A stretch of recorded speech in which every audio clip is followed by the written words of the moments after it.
ഞങ്ങളുടെ പുത്രൻ്റെ പിറന്നാളിന് വേണ്ടി തലേ ദിവസം പച്ചക്കറിയൊക്കെ വാങ്ങാൻ പോയതാണ് കേട്ടോ. അത്യാവശ്യം വേണ്ട പച്ചക്കറികളൊക്കെ വാങ്ങിയിട്ടോ ഞങ്ങൾ. അപ്പോൾ അതാ ഞങ്ങളുടെ പുത്രൻ്റെ പിറന്നാൾ ദിവസമായി. നല്ല സുന്ദരക്കുട്ടപ്പനായില്ലേ നിങ്ങൾ പറയൂ കേട്ടോ. നല്ല ഷർട്ടും മുണ്ടും ഒക്കെ എടുത്ത് അമ്പലത്തിൽ പോകാൻ നിൽക്കാൻ കേട്ടോ ഞാനും അവനും. അപ്പോൾ അപ്പൂപ്പൻ അവനും ഉമ്മയൊക്കെ കൊടുക്കുന്നുണ്ട്. പോകുമ്പോൾ പൈസയൊക്കെ വേണ്ടിട്ട് അവൻ അമ്പലത്തിൽ പോകുമ്പോൾ ഈ ഷർട്ട് എൻ്റെ ഏട്ടൻ്റെ വകയാണ് കേട്ടോ. അവൻ്റെ മാമൻ്റെ വകയാണ് ഷർട്ടൊക്കെ വാങ്ങി കൊടുത്തത്. അപ്പോൾ അവൻ എന്താ സുന്ദരനായിട്ട് ഞങ്ങൾ ബൈക്കിൽ പോവുകയാണ്. അപ്പൂട്ടനുണ്ട്, പക്ഷേ ഏട്ടനാണ് ഞങ്ങളതിനെ കൊണ്ടാക്കിയത് കേട്ടോ. അമ്പലത്തേക്ക് തൊട്ടടുത്ത് തന്നെയാണ്, നടന്നു പോകാമെന്ന് വിചാരിച്ചു. പിന്നെ പറഞ്ഞു വേണ്ട, നല്ല കുട്ടിയായി നല്ല സുന്ദരക്കുട്ടനായി മുണ്ട കൊടുത്തിട്ടല്ലേ, അപ്പോൾ അങ്ങനെ കഷ്ടപ്പെടേണ്ട നടന്നിട്ട് പറഞ്ഞു. അപ്പോൾ അത് അവിടെ എത്തി അവൻ, ഞാൻ പുഷ്പാഞ്ജലിയൊക്കെ കഴിച്ചു. അത് കഴിഞ്ഞ് അവൻ ഷർട്ടൊക്കെ ഊരി. അവൻ നല്ല ഭയഭക്തി ബഹുമാനമുള്ളൊരു കുട്ടിയാണ് കേട്ടോ. അവൻ അമ്പലത്തിലൊക്കെ വന്ന് പ്രദക്ഷിണൊക്കെ വെച്ചു, തൊഴുതു, അതുപോലെ തന്നെ നമസ്കരിച്ചു, ഓടിക്കളിക്കുന്നു. അതുപോലെ തന്നെ ഭണ്ഡാരത്തിൽ പൈസ ഇടാനായി എന്നോട് പറയും പൈസ താന്ന്. പിന്നെ ഞങ്ങൾ പുറത്തിറങ്ങി പ്രസാദമൊക്കെ വാങ്ങി കുറിയൊക്കെ ഇട്ട് കൊടുത്തു അവന്.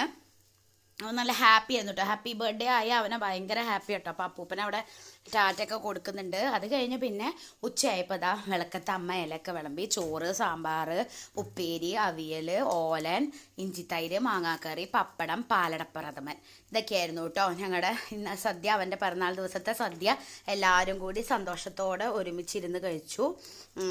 ബേബിക്കുട്ടി സ്കൂളിൽ പോയിട്ടുണ്ടായിരുന്നു കേട്ടോ. കാരണം അവൾക്ക് സ്കൂൾ ഉണ്ടായിരുന്നല്ലോ, അത് മുടക്കാനൊന്നും പറ്റില്ല. അവൾ വന്നിട്ടാണ് പിന്നെ കേക്കൊക്കെ കട്ട് ചെയ്തത്.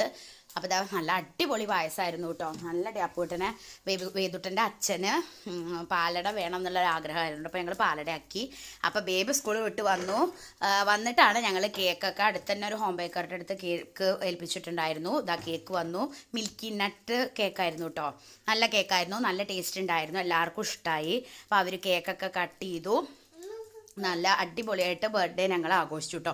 വേദുക്കുട്ടന് 3 വയസ്സായി. ഇനി കുറച്ച് കഴിഞ്ഞാൽ ബാലവാടിക്ക് വിടണം.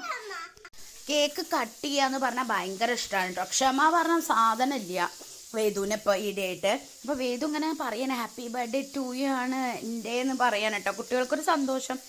അപ്പോൾ അമ്മ വേഗം കേക്കിൻ്റെ അവിടെയൊക്കെ മുറിച്ച് കൊടുത്തു. എന്നിട്ട് കേക്ക് കട്ട് ചെയ്യാൻ നേരത്ത് ഞാൻ പറഞ്ഞു ക്ഷമയോടുകൂടി കട്ട് ചെയ്യണട്ടെ വേദുട്ടാ പറഞ്ഞു. അപ്പോൾ ശരി അമ്മയെന്നൊക്കെ പറഞ്ഞ് കേക്കൊക്കെ കട്ട് ചെയ്തു. എല്ലാവരും അവൻ്റെ വായിൽ വെച്ച് കൊടുത്തു. എന്നിട്ട് ബേബിക്കുട്ടി അവൻ്റെ കവിളിലൊക്കെ ഒന്ന് വെച്ച് കൊടുത്തു കേട്ടോ.